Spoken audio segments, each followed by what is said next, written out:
అందరికీ నమస్తే, welcome to our channel. Present మనతో పాటు గెస్ట్గా ఉన్నారు అశోక్ కుమార్ గారు. సార్ నమస్తే అండి. నమస్తే అండి.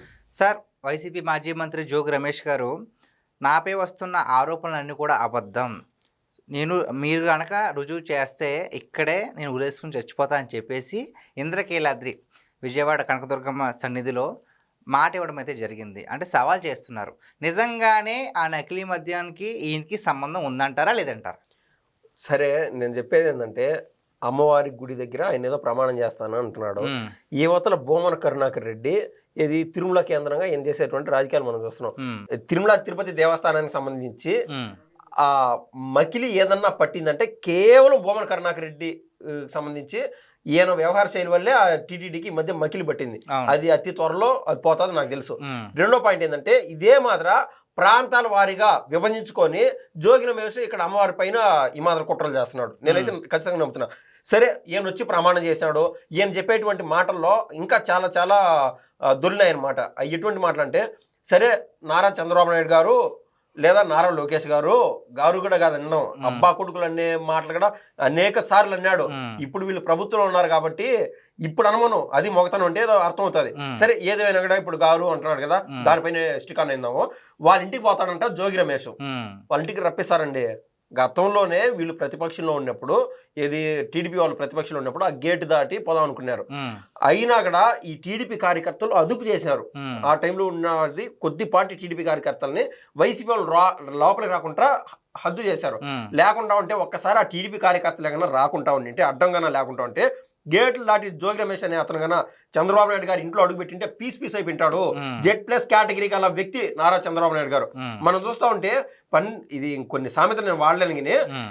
ఇది నారా చంద్రబాబు నాయుడు గారు ఒక పక్క బిజీగా ఉన్నారు, ఇది దుబాయ్లో ఈ మధ్య వచ్చినట్టున్నారు. మళ్ళీ నారా లోకేష్ గారు ఒక పక్క బిజీ. ఈయన మాత్రం పని లేకుండా ఏది వాపును చూసి బలుపు అనుకుంటారు చూడండి, ఆ రకాన్ని ఉండేవాడు జోగి రమేష్ ఒక టైంలో.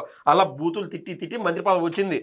ఇప్పుడు ఇంక ఏమీ పని లేక, కనీసం ఒక ఎమ్మెల్యే పదవి లేక ఆయన పిచ్చోడు మాదిరి రోడ్ల పైన తిరుగుతూ ఉంటే జగన్మోహన్ రెడ్డి గారు పిలిచి, కాకుంటే మీరు ఎస్టిమేషన్ వేసుకొని చూడండి, జగన్మోహన్ రెడ్డి గారు అట్ట పోగానే ఈ వ్యవహారం బయటకు వచ్చింది. అవును, అది లాజిక్.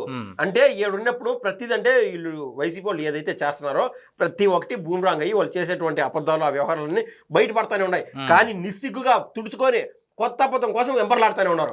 ఆ క్రమంలో తీసుకొచ్చినటువంటి వ్యక్తే ఈ జోగి రమేష్.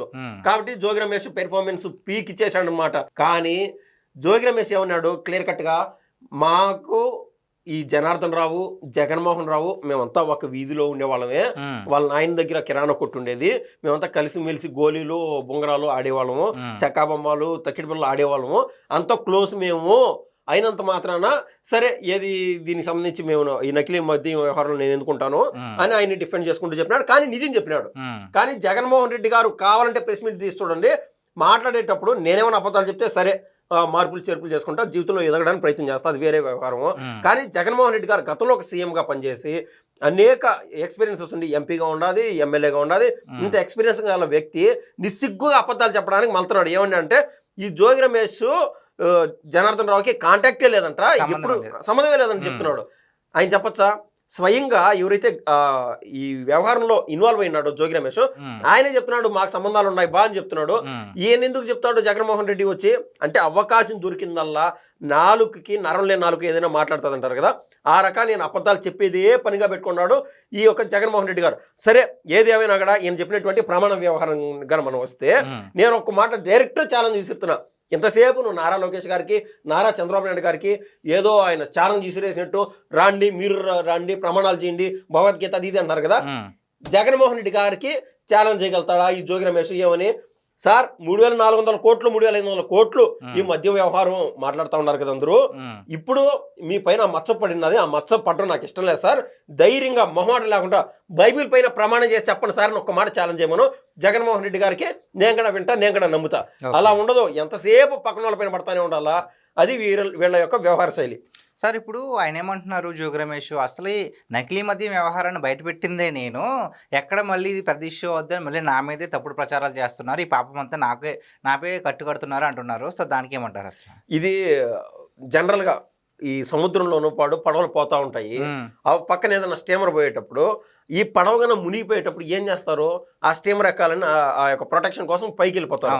అలా ఈ పడవల్లో అంటే నేను ఏదైతే అంటున్నానో వైసీపీ హయాం నుంచి గత 3.5 సంవత్సరాల పై నుంచి వీళ్ళు టీడీపీ వాళ్ళు అనుకోండి, జనసేన అనుకోండి, వైసీపీ అనుకోండి, క్షేత్రస్థాయిలో నిజంగానే అంటే ఇప్పుడు వీళ్ళ రాజకీయాలు చేయట్లే. నారా చంద్రబాబు నాయుడు గారు, లోకేష్ గారు, పవన్ కళ్యాణ్ గారు రాజకీయాలు చేయట్లే. రాజకీయం చేసే టైం కూడా వస్తుంది, మ్యాక్సిమం 1.5 year టైం పట్టచ్చు కాక.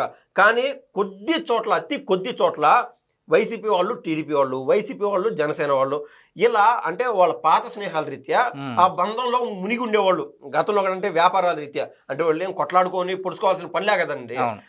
వ్యాపారం అన్నాక వ్యాపారమే, కానీ దాన్ని అవినీతి మార్గంలో చేయడం అనేది నేను తప్పు అంట. ఏదేమైనా కూడా ఈ ములకల చెరువు వ్యవహారంలో కావచ్చు, ఈ జోగి రమేష్కి సంబంధించినటువంటి ఇబ్రహీంపట్నంలో కావచ్చు, వైసీపీ వాళ్ళు టీడీపీలోని అర్రాకొర్రా ఉండే మనుషులు ఇన్వాల్వ్ అయ్యి వ్యాపారం చేసినటువంటి ఇన్వాల్వ్ అయ్యి వ్యాపారం చేశారనేది నేను కూడా నమ్ముతున్నాను. అయితే చంద్రబాబు నాయుడు గారు నైజం అంటే సీఎం హోదాలో ఉన్నారు కాబట్టి ఎట్లుంటుందంటే, తప్పు చేసినోడు మనోడైనా పరాయోడైనా ఇమ్మీడియట్ గా అరెస్ట్ చేస్తామని చెప్పి టీడీపీకి సంబంధించినటువంటి వ్యక్తి, గతంలో ఎమ్మెల్యేగా పోటీ చేసినటువంటి వ్యక్తిని కూడా పార్టీ నుంచి సస్పెండ్ చేసేశారు.